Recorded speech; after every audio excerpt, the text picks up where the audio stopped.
The boardroom was the kind of room that made ordinary men feel small before anyone had said a single word.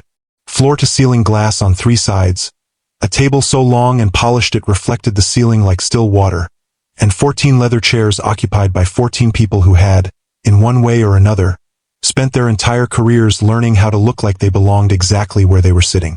There were name placards. There were small bottles of sparkling water that no one was drinking.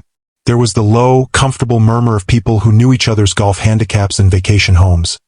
People who finished each other's sentences not because they were close, but because they had all read from the same script for so long that the words came automatically now. Marcus arrived at 9:02. He was not late. The invitation had said 9 o'clock, and the elevator on the 34th floor ran slow. He knew this because he had been in this building before. Not in this room, but in the floors below it, in the server corridors and the cable-lined back offices where the real infrastructure of a company lives, unseen and unthanked. He was 47 years old. He carried a worn leather folder tucked under one arm and a reusable coffee thermos in his other hand. Dark blue, slightly dented, with a small sticker near the bottom that his daughter Nadia had pressed on 3 years ago.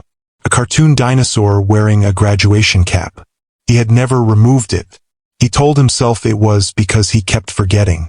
That was not entirely true. The room noticed him the way rooms like this always notice men like Marcus, which is to say, it didn't. Conversations didn't stop. Heads didn't turn. There was simply a small, collective recalibration, invisible and automatic, the kind that happens when someone enters a space and the space decides, in less than a second, that he is not a variable worth adjusting for. A man in a charcoal suit glanced up from his phone, registered Marcus, and looked back down. A woman near the window shifted her portfolio slightly, not to make room, but as a reflex. Marcus pulled out the chair nearest the door, not the one with his name on it, which was 4 seats closer to the head of the table, because he had not yet looked for it, and then he saw the placard, stood back up, and moved quietly to his correct seat without explaining himself to anyone. It was Hargrove who spoke first. Gerald Hargrove, board chair, 71 years old, silver-haired and broad-shouldered in the way of men who were athletic once and have since replaced the habit with authority. He had the pleasant, unhurried confidence of someone who had never once in his adult life walked into a room and wondered whether he was welcome in it. He looked at Marcus with a smile that was entirely genuine and entirely wrong. "Glad you could make it," he said warmly, the way a host thanks a caterer. "We've been having trouble with the screen all morning. Would you mind?" He gestured toward the laptop at the presenter station, toward the HDMI cable coiled beside it like an afterthought. Marcus looked at him. 1 second. 2. Something passed across his face that was not quite a smile and not quite the absence of one. Then he stood, walked to the laptop, and in 11 seconds, without touching the cable, without restarting anything, by simply navigating to a display setting 3 menus deep that no one in the room had thought to check, he had the presentation mirrored perfectly on the screen. He walked back to his seat. He opened his leather folder. He did not explain what he had done or how he had done it, and he did not correct Hargrove, and Hargrove thanked him with the easy warmth of a man who has been thanked by rooms full of people for so long that he has forgotten gratitude is supposed to move in more than one direction. It was only then that Marcus looked toward the far end of the table, and saw her. The woman with the founder's placard and the 7-month pregnancy, and the expression of someone who had been fighting a battle in this room long before he arrived. Her name was Diane. She had built this company from a single room and a single idea 9 years ago. And from the way she was sitting, spine straight, hands folded, eyes carrying the particular exhaustion of someone who has stopped expecting to be saved and has not yet decided what comes next, Marcus understood, without being told, that something was being taken from her. Quietly, efficiently, in a room full of people who had already decided she was on her way out. He opened his folder. He uncapped his pen. And he began to pay attention. Marcus had not always been the man who sat quietly in rooms where he was mistaken for staff. There was a time, not so long ago that he had forgotten it, but long enough that it felt like someone else's life, when he had been the kind of man rooms paid attention to. Not because he demanded it. He had never been that kind. But because when he spoke, things changed. Problems that had resisted solving for months dissolved in an afternoon. Systems that had been bleeding money quietly and invisibly for years were suddenly, inexplicably, fixed. He had that particular and rare quality that has no good name in business but that everyone recognizes the moment they encounter it, the ability to see the shape of a problem before anyone else has finished describing it.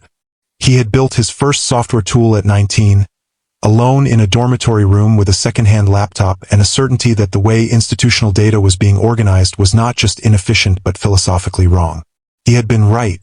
The tool had been acquired by a mid-sized firm before he finished his degree. He had used the money not to celebrate but to build the next thing, and then the next, moving through the industry the way water moves through rock.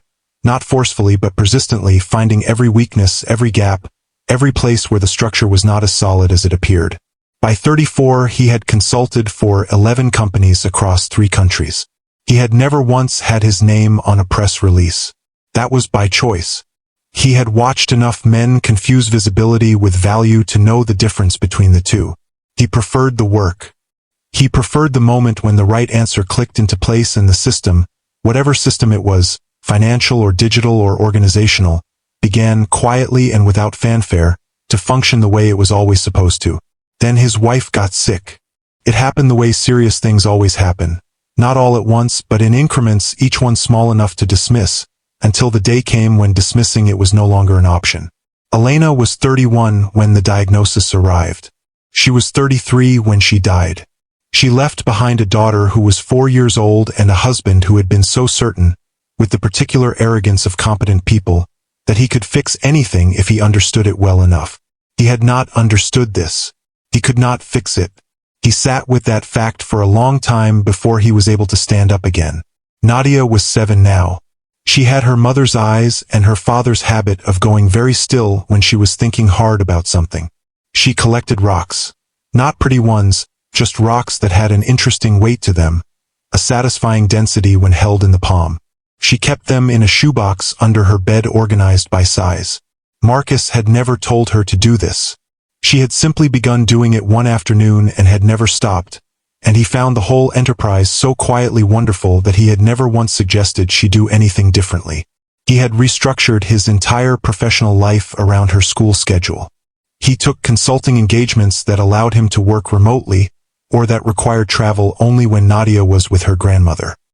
He cooked dinner every night at 6, not because he was a particularly gifted cook, but because the ritual of it mattered, because the table mattered, because he had decided early in his grief that the most important thing he could give his daughter was the experience of a life that had shape and warmth and consistency even after it had been broken. He had become, without planning to and without announcing it, extraordinarily good at being a father. He carried that expertise the same way he carried all his expertise, without broadcasting it, without requiring anyone to acknowledge it, content simply to do the thing well. He had taken the consulting engagement with Diane's company, Veritas Systems, because the problem was interesting and the fee was reasonable and the work could be done, for the most part, from his home office while Nadia was at school. He had not expected to walk into a boardroom insurrection. He had not expected to see a woman sitting at the far end of a table looking like someone standing at the edge of something she had built being told, politely and firmly, that it was time for her to step back. He had not expected any of it. But he had seen it. And Marcus, whatever else he was, had never in his life been able to see a broken system and pretend it wasn't there. Gerald Hargrove had not set out to be the kind of man who pushes a pregnant woman out of her own company. That is the important thing to understand about him, and the uncomfortable thing. He was not a villain in the way stories prefer their villains, cold-eyed and deliberate, aware of the harm they are causing and indifferent to it. He was something more common and in many ways more dangerous than that. He was a man who had been so successful for so long in so many rooms that he had long ago stopped being able to distinguish between what was good for the company and what was convenient for Gerald Hargrove. The two had aligned so reliably throughout his career that he had simply stopped checking whether they still did. He had joined Veritas Systems board 3 years ago at the invitation of the institutional investors who had come in during the Series B round. He had been, by any objective measure, an excellent board chair.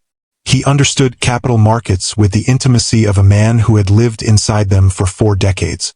He knew which calls to make and when to make them. He knew the language of confidence that investors needed to hear before they would open their wallets, and he knew how to speak it without lying, or at least without lying in ways that were technically actionable. He was, in the parlance of the industry, a safe pair of hands. What he could not do, what he had never, in 71 years, developed the capacity to do, was sit comfortably with uncertainty that he had not personally authorized. And Diane, in the final trimester of her pregnancy, represented a particular variety of uncertainty that made Hargrove's jaw tighten in board calls and his emails grow clipped and his suggestions in governance meetings become, gradually and unmistakably, less like suggestions. He had begun, 6 weeks earlier, to use a specific word in conversations about Diane's leadership. The word was stability. Used in the right rooms with the right intonation, in the presence of the right investors, the word did not need to be explained. It floated in the air of conference calls like smoke. Everyone could smell it. No one had to say where it came from. We need to think about stability. The board has some concerns about stability going into Q3. Our investors have asked whether there's a stability framework in place for the transition period. The transition period. As though her maternity leave were a transition. As though she were already gone. His instrument in the more practical dimensions of this campaign was a man named Royce, 44, deputy chair, ambitious in the specific way of men who have spent their careers standing one position to the left of power and have decided, after years of patience, that they are finished waiting. Royce had none of Hargrove's polish and all of his ruthlessness and none of his self-deception. Royce knew exactly what they were doing. He simply didn't care. He had spent 3 years building relationships with the institutional shareholders, attending their events, returning their calls on weekends, making himself indispensable in the small ways that accumulate over time into leverage. He was ready. He had been ready for 18 months. He just needed Hargrove to keep talking about stability until the votes were in place.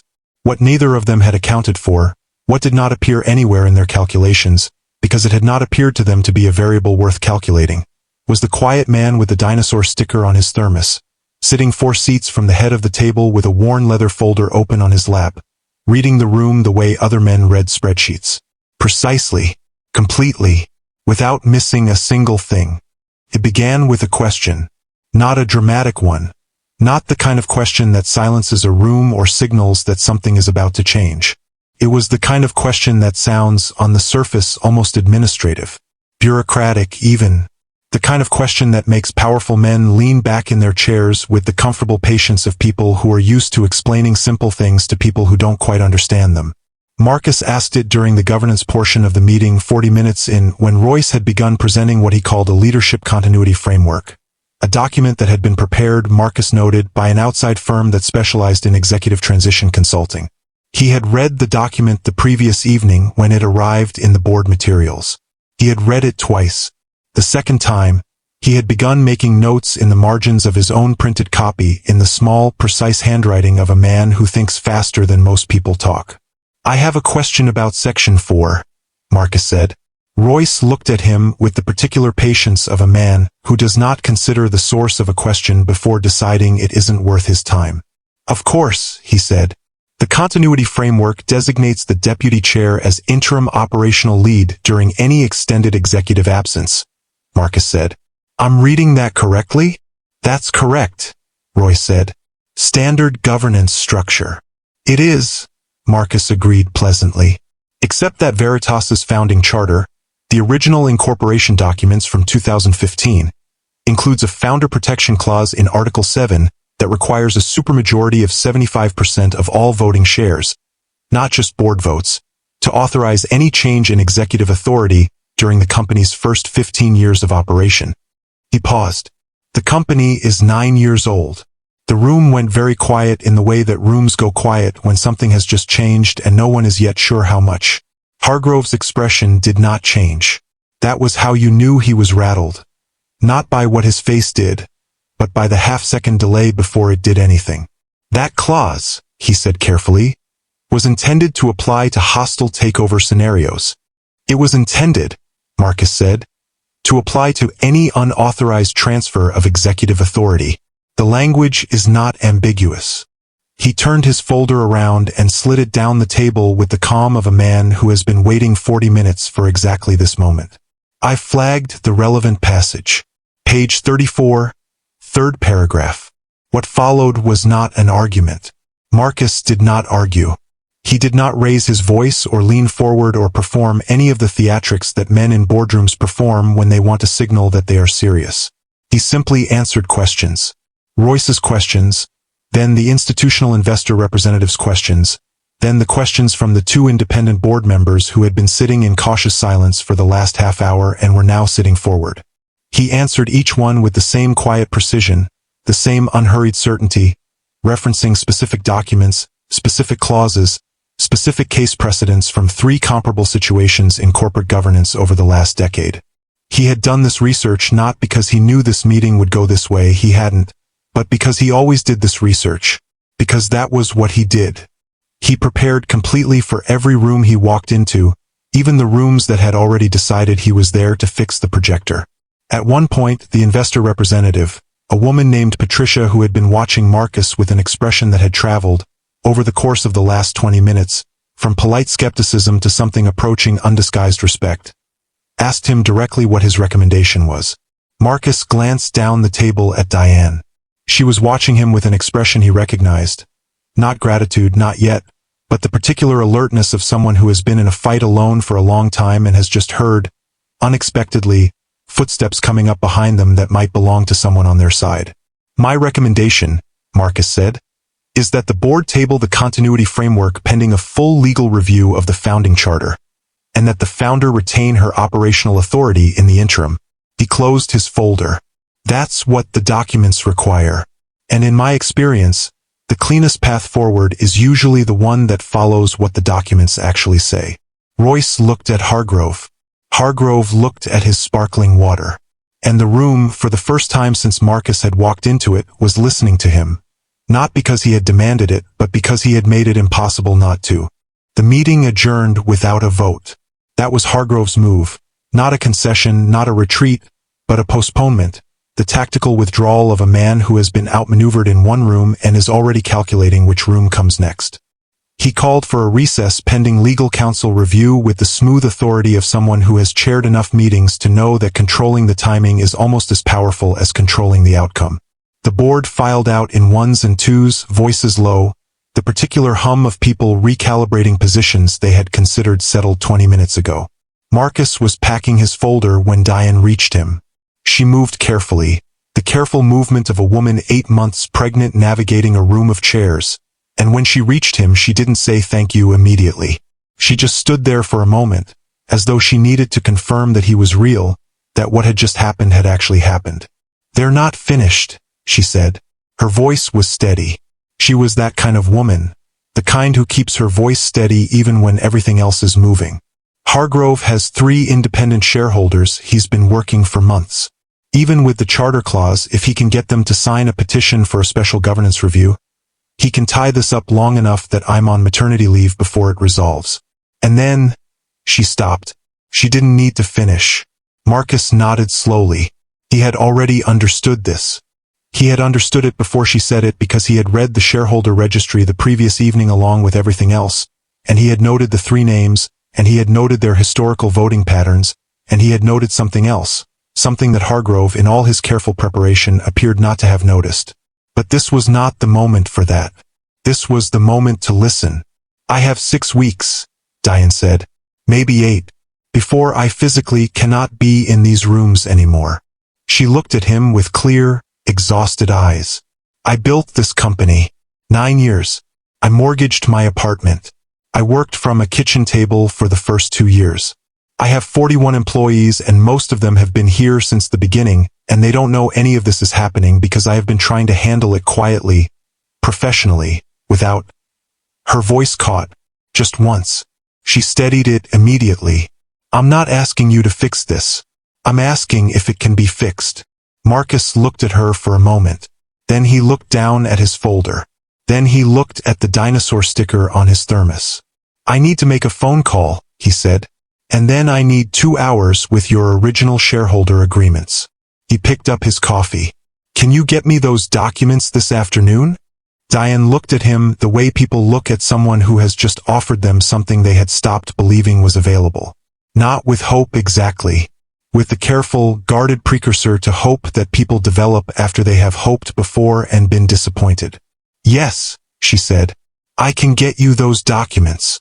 What Marcus had seen in the shareholder registry, The thing Hargrove had not seen, because Hargrove had been so focused on the votes he was assembling that he had not stopped to examine the structure beneath them, was a pattern. 2 of the 3 independent shareholders Hargrove was courting had participated in the original seed round in 2015. They had signed, along with their investment agreements, a secondary document, a founder's alignment pledge, that was standard practice for early-stage impact investors at the time and had since become so routine that most people forgot they had signed it. The pledge contained a single relevant clause, a commitment to support founder authority in any governance dispute arising before the company's 10th anniversary, provided the founder was not in breach of fiduciary duty. Diane was not in breach of fiduciary duty. Diane had never been in breach of anything. Diane had built a company that had grown 400% in 5 years and had done it without a single material compliance failure. The pledge was not legally binding in the strict sense. It was a statement of intent, a values document, the kind of thing that gets signed at the beginning of relationships when everyone is optimistic and that gets forgotten as relationships become complicated. But it was real. It existed. And in Marcus's experience, people who had signed something in good faith early, when they believed in what they were doing, did not enjoy being shown that their current actions directly contradicted it. He made 3 phone calls that afternoon from Diane's conference room while she sat across from him reviewing documents. He did not put the calls on speaker. He spoke quietly, for no more than 8 minutes with each person, and what he said was not a threat and was not a demand. It was simply an observation, a calm, precise, and entirely factual description of what the pledge said, what the current moment represented, and what it would mean in terms of their professional reputations as impact investors, to be publicly identified as the votes that removed a pregnant founder from her own company 9 months before her company's 10th anniversary. He did not predict what they would do. He did not ask them for anything. He simply made sure they had the information. What they chose to do with it was entirely their decision. Within 48 hours, 2 of the 3 shareholders had contacted Hargrove to withdraw their support for the governance review petition. The 3rd called Diane directly. His name was Elliot. He had been in the room at her kitchen table in 2015 when she had first shown him her business plan on a laptop with a cracked screen. He had believed in her then.